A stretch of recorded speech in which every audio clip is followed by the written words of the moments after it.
Draginja in življenjski stroški ostajajo ena osrednjih tem predvolilne kampanje. Čeprav se inflacija po vrhuncu iz let 2022 in 2023 postopoma umirja, mnogi ljudje še vedno občutijo pritisk pri vsakdanjih stroških, od hrane in energentov do stanovanj in tudi do storitev. Vlada poudarja, da so bili v tem mandatu sprejeti številni ukrepi za blaženje socialnih pritiskov, od usklajevanja pokojnin in socialnih transferjev do sistemske uvedbe dolgotrajne oskrbe, pa tudi seveda o pogajanju o plačnem sistemu v javnem sektorju in krepitve socialnega dialoga.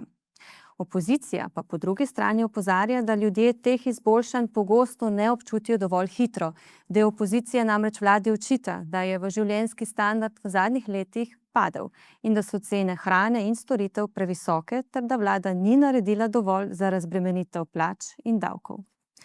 V kampanji se tako oblikujeta dve različni interpretaciji iste realnosti. Ena poudarja postopne sistemske spremembe in stabilnost socialne države, druga pa opozarja na vsakodnevni občutek draginje in pritisk na družinske proračune. Sedaj pa, če bi kar morda šli na sistem dolgotrajne oskrbe, namreč ta je ena večjih reform tega mandata, ki bi naj tudi v celoti začela postopoma nekako delovati tudi v prihodnjih letih. In seveda gre tukaj za področje, kjer se Slovenija zaradi staranja prebivalstva že dolgo sooča tudi z vprašanjem, kako dejansko zagotoviti sploh stabilno financiranje in pa tudi dostopnost storitev. Pa bomo kar pogledali še en video. Kar je pa najbolj žalostno, pa to, da prispevek za dolgotrajno oskrbo plačujejo upokojenci. Mislim, da jih je treba tega prispevka razbremeniti. Še nekaj pa, kar se pa mogoče ljudje v Ljubljani ne zavedajo.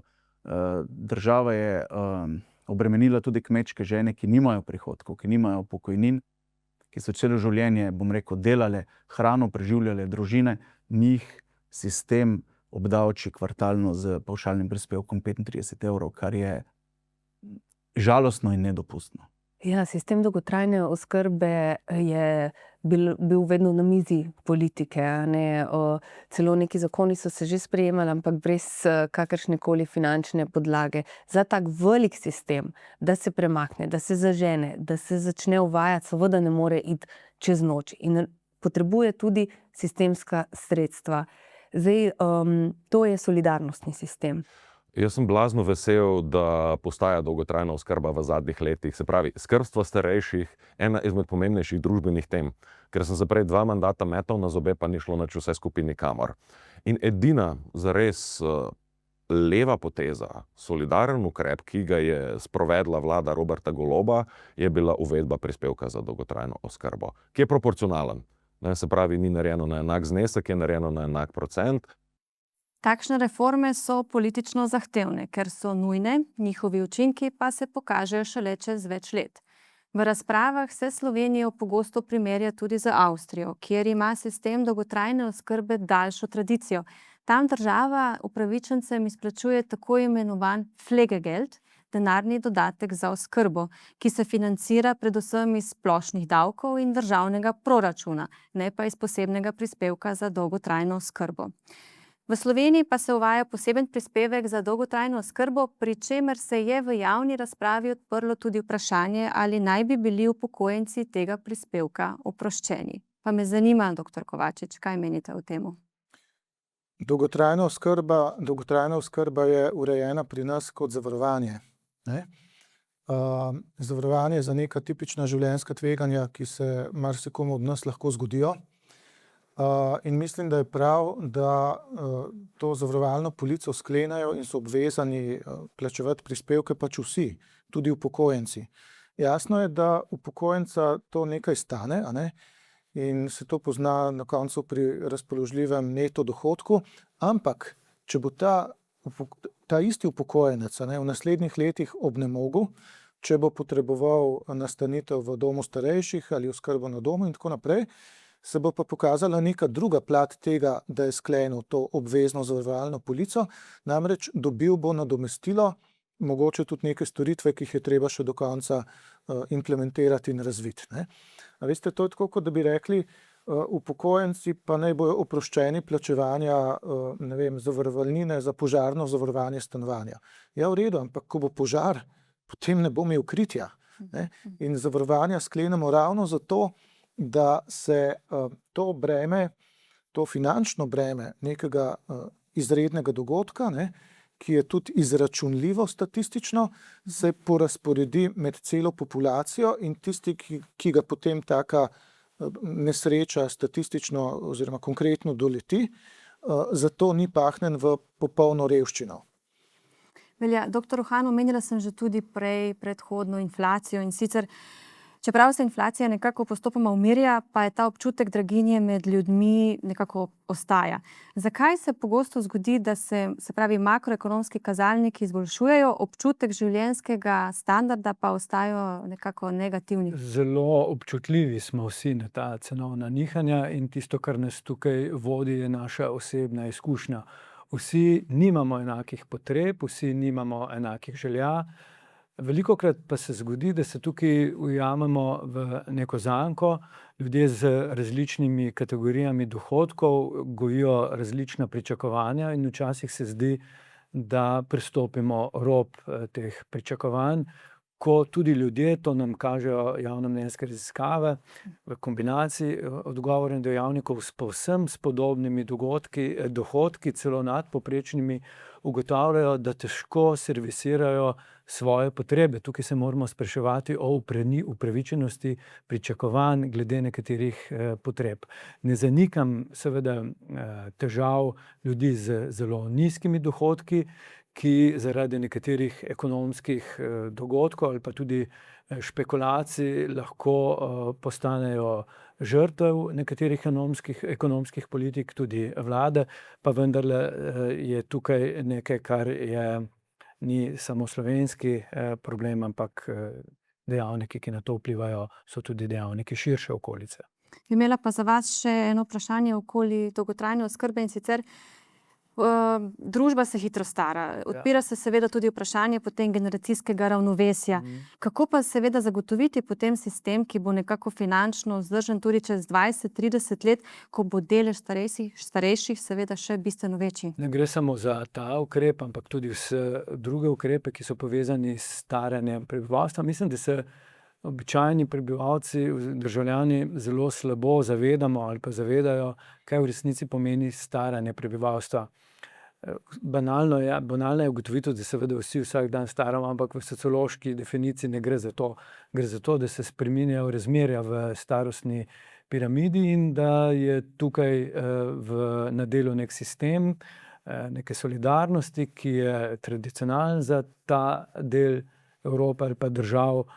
Ko govorimo o pokojninah, govorimo o tako imenovanem Bismarckovem sistemu, kjer aktivna populacija servisira tisto, ki ne more več prispevati na ta način. Tukaj se mi zdi, da so zelo pomembni ukrepi, s katerimi želimo na primeren način podaljšati aktivnost prebivalcev, ne zgolj zato, da bi se izmučili do onemoglosti, pač pa tudi zato, ker je ostati aktiven pomemben del nekega zdravja v najširšem smislu, seveda tudi te participacije v vseh oblik.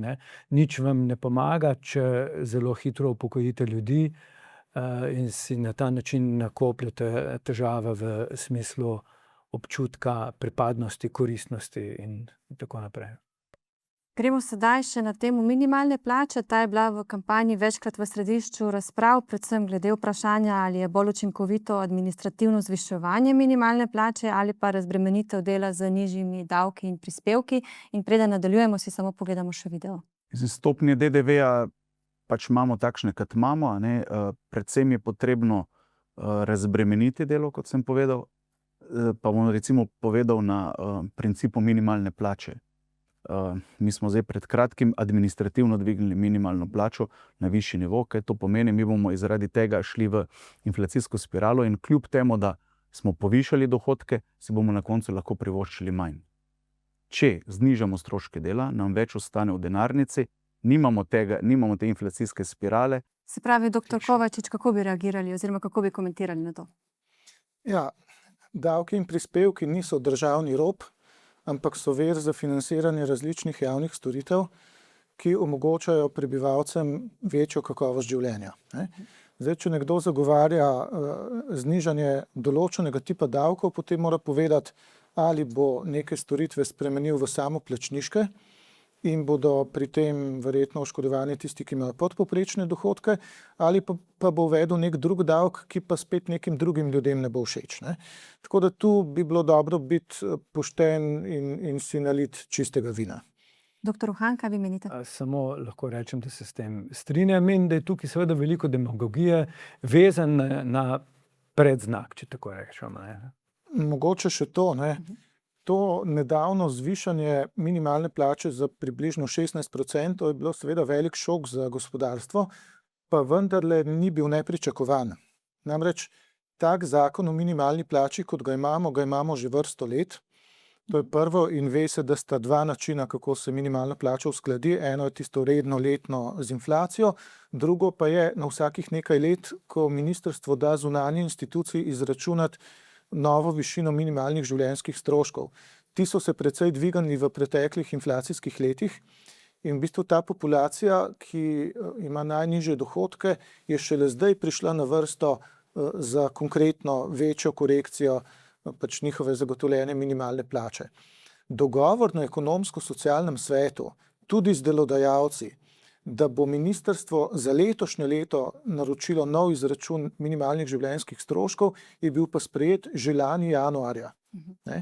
Tako da to govorjenje, da je minister Mesec, z neko diverzantsko akcijo presenetil delodajalce, jih pahnil na rob bankrota, tu je pač veliko sprenevedanja. Oni so vedeli, kaj bo naredil, niso mogli vedeti, kolikšen bo točen nov izračun minimalnih življenjskih stroškov, je bilo pa jasno, da bo kar precejšen, ker to odraža vse tiste pretekle inflacijska gibanja v minulih, recimo 5 letih, ki so pa posledica tega, da so vse evropske in še kakšne druge države v času covida in lockdownov tiskale denar, ga razdeljevale v neko potrošnjo in to je potem se prelevilo v cene in v resnici pa tudi do neke mere resetiralo dolgove, vključno z javnimi dolgovi.